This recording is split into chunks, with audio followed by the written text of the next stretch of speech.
All right, Alexander, let's talk about the situation in the UK, the situation with Starmer post US UK Trump visit. And I think it's important to break down, to understand what is happening after the 2 days of Trump in the UK, when we had all of the pomp and the celebrations and the dinners and the galas and all of these things.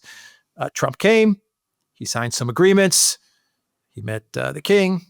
We had an interesting dinner, a lot of people, very long table. He left. What's the situation now in the UK? What's the situation with Keir Starmer and his government? So the first big event was, in fact, the state visit by Trump, and we'll come to that as well. But the other big event, which is still having its echoes and which we're getting more and more information about, was that big protest that took place about a week ago over the weekend.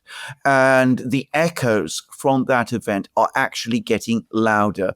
The media, you can see that the media are really concerned about this. You could see that the political class were profoundly shocked by this. And these two events, the protest and the state visit, which came at roughly the same time, explain a lot of things about the state visit.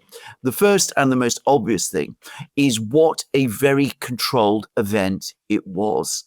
The state visit took place almost entirely outside London.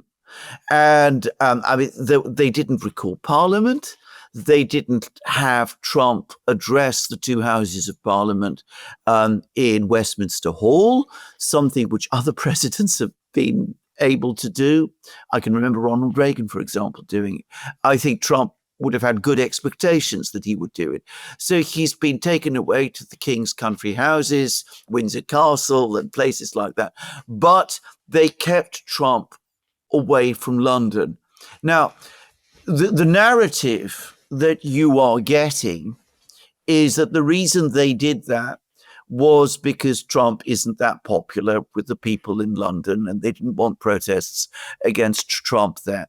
There may be some truth to that, but the real reason, and this is where I go back to that big protest, because we now have a lot more understanding of what took place in that protest. And it's clear that people came and they protested about many things, many different things. And certainly the issue of migration was one of them. And a lot of people were worried about that.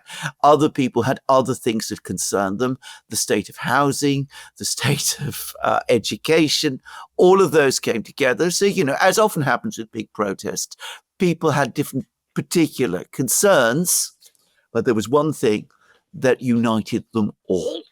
And that was absolute detestation of the Prime Minister. There were apparently incredibly abusive things said about him. I mean, I'm not going to repeat the language because some of the chants about Starmer were unbelievably coarse. I mean, like I've never heard before in a protest against a government in Britain. And what they absolutely did not want to happen was another big protest during Trump's visit in London directed at the Prime Minister. That, I think, was the real reason that they didn't hold any major part of the visit in London.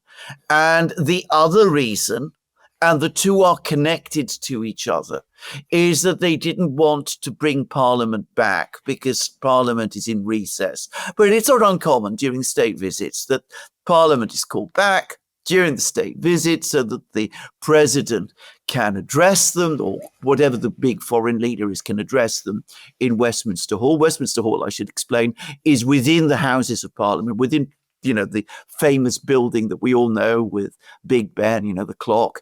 But it's actually the one medieval part of this building which is left, built by the son, I believe, of William the Conqueror. I mean, it goes back all that way. And it's one of the great historic halls in Britain. Anyway, they didn't want to bring back Parliament even for a few days because they were worried that if Parliament reconvened, if all of the MPs were brought together alongside this anti-Starmer protest, which might quite easily have happened, the MPs might have started to plot against the Prime Minister.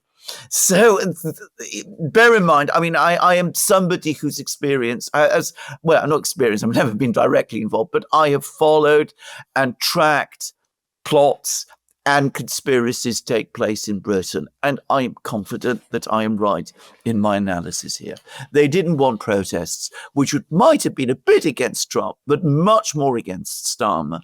And they didn't want the MPs, the Labour MPs especially, coming together and working together to try to remove the Prime Minister and to agree amongst themselves on a potential successor.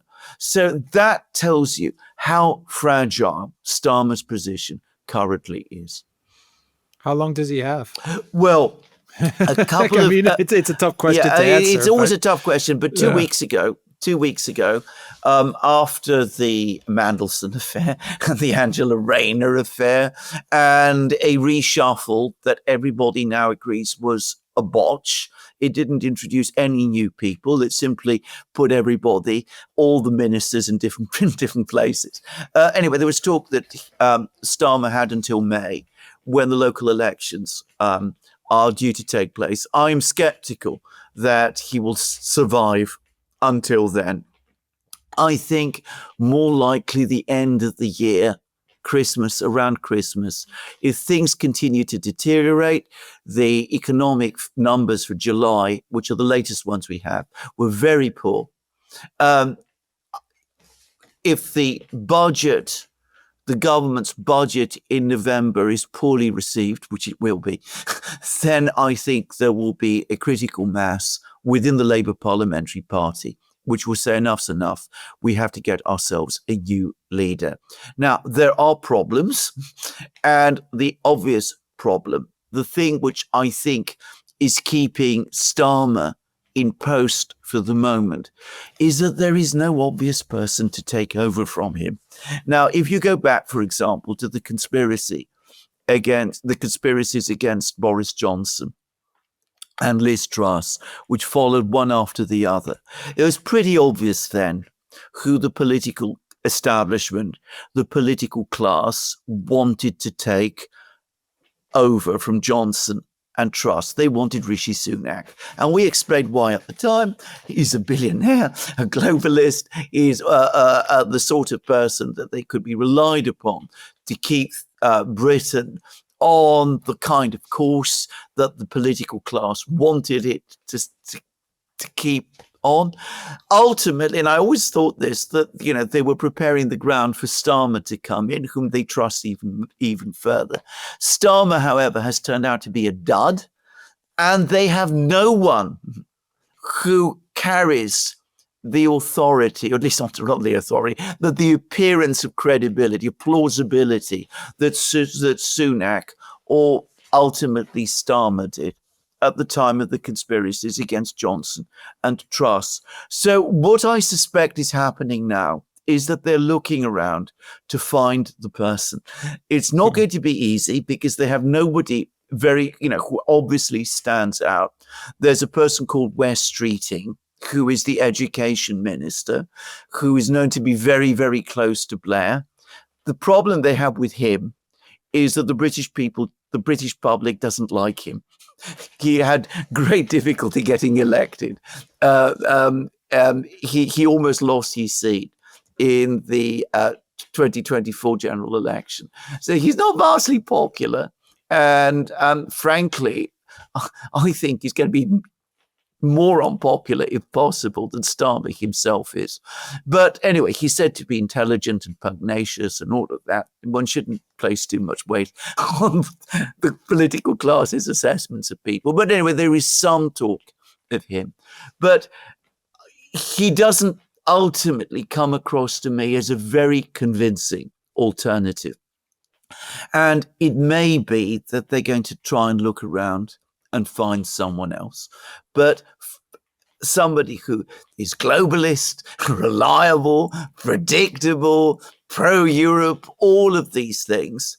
The one thing, of course, that they will never accept is the idea that none of these things are popular with the British people, and that the reason why Starmer is so unpopular, just as Rishi Sunak became so unpopular, is because he supports all of these things. So they're going to try and find somebody else, same, a different face, but same policies, and they're looking to find somebody who they think will be more popular and more effective than Starmer is.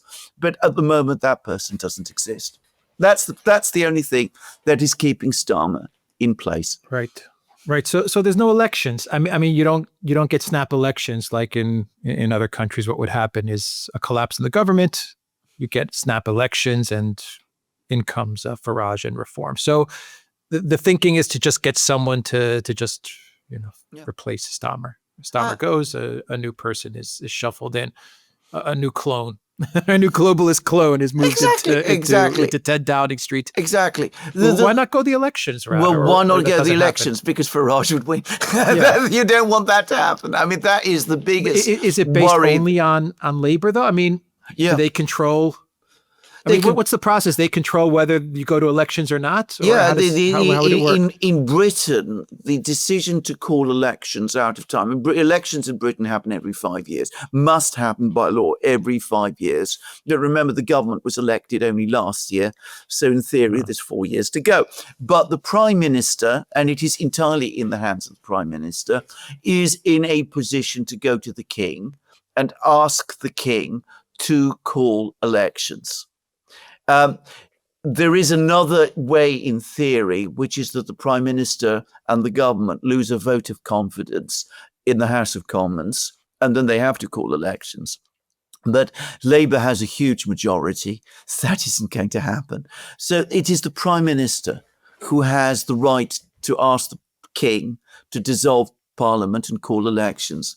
No British Labour Prime Minister at the present time is going to do that unless there is overwhelming pressure to do that, because they know perfectly well that if it happened, Farage would win. And for that reason, they're going to do everything in their power to drag this on as long as possible.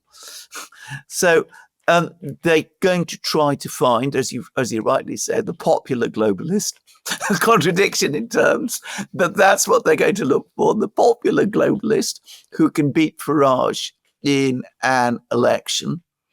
And if they can't, well, we're going to have the same problem that we had with the previous government, where you go through various different prime ministers, Cameron, Johnson, Cameron, Johnson, Truss, Sunak.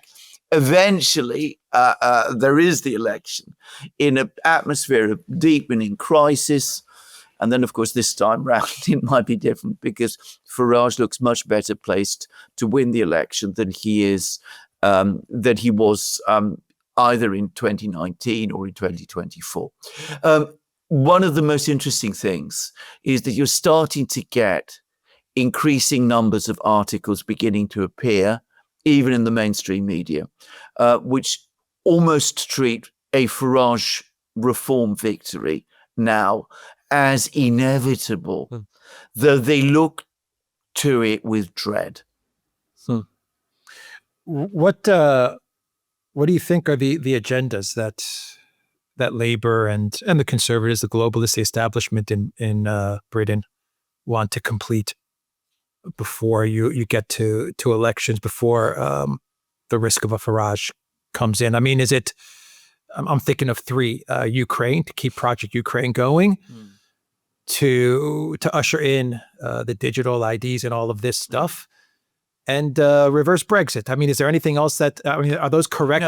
No. I mean, if you had to prioritize what they want to accomplish, whether it's Starmer or West Streeting or any of it, all these interchangeable clone WEF globalist leaders, whatever, it doesn't matter what the name is, they're all the same.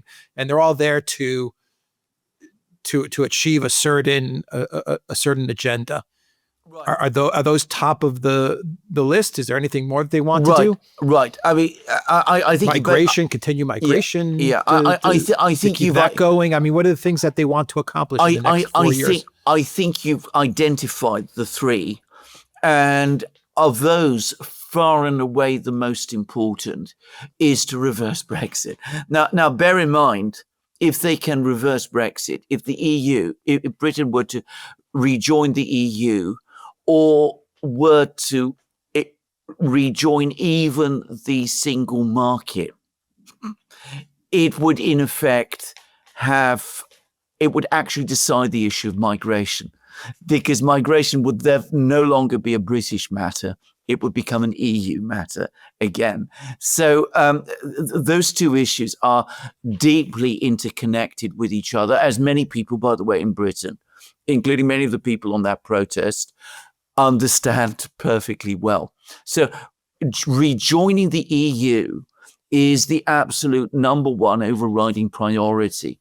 And quite likely over the next 4 years, even as the government sort of gradually disintegrates, they will try to push that agenda as hard as they can.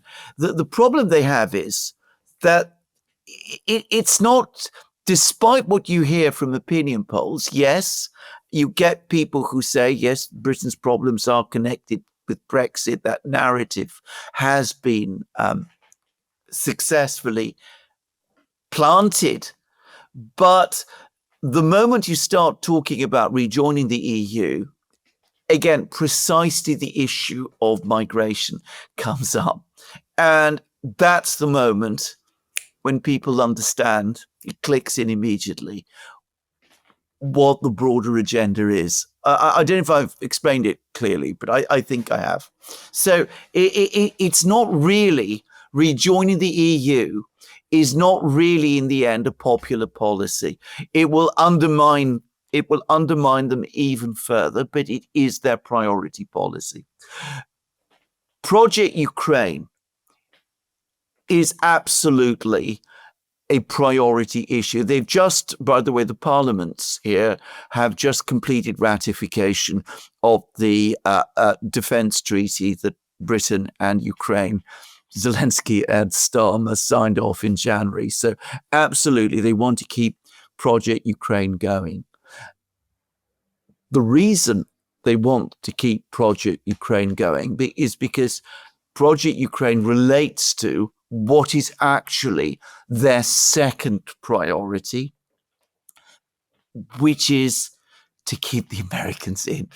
Always with the British, there is always this, even more so than with the other Europeans, because the British, ever since the Second World War, see the relationship with the United States as an Anglo-American partnership.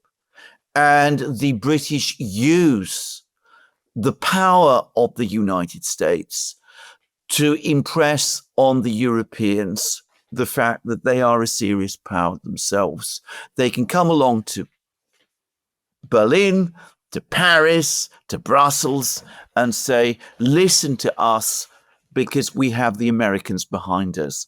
So Project Ukraine, its primary functional purpose, the second priority, is to keep the Americans in. So they're going to keep Project Ukraine going for that reason. They're not going to succeed with either of these things because they don't have the power to make them work. As I said, rejoining the EU in full is something it's going to encounter roadblocks within your British public opinion, which I think are insurmountable. Keeping Project Ukraine going is not ultimately in their control. It's under the control of the Americans and the Russians, and they have a completely different ideas. So the other priority is the one that you said, And it is a major part, a very major part of the British government's agenda. All of the various repressive things, the censorship, the digital ID cards, the digital currencies, all of that, they're going to push that relentlessly over the next 3 years. And as the other two gradually fail, they will emphasize the third one even more, because ultimately it is through the third one that they will try to retain control. And retaining control is ultimately what their final priority is. The three priorities that you outlined are the route towards achieving the main one, which is to maintain control. Yeah, maintain control. Keep Project Ukraine keeps the US in the UK. Brexit, reversing Brexit, keeps the UK in the globalist EU, and digital IDs and all that stuff keep the UK citizens locked into the globalist plan, right? Exactly. So that's what it's about. Yeah. That is what they're going to try to do over the course of the next 4 years. I mean, there is a possibility that the government could, that the things become unsupportable. If there's a major crisis in the financial markets, if there's a bond crisis, if there's a sense that the only way of restoring stability is through elections, or if it becomes clear that the government, the Labour government, is so much losing control of the situation in Britain, at that point, there may be no choice but to call elections. But they will resist that with every fibre of their being until they are sure that Nigel Farage and Reform won't win, or until they are sure that Nigel Farage and Reform have been bought and compromised and will do what they want. Right. And they're thinking they have 4 years to do this. Exactly. Okay, we will end the video there. theduran.locals.com. We are on Rumble and Telegram and Odyssey and X. We are also on X. Don't forget X. Go to the Duran shop, pick up some merch like what we are wearing in this video update. There's a link in the description box down below. Take care.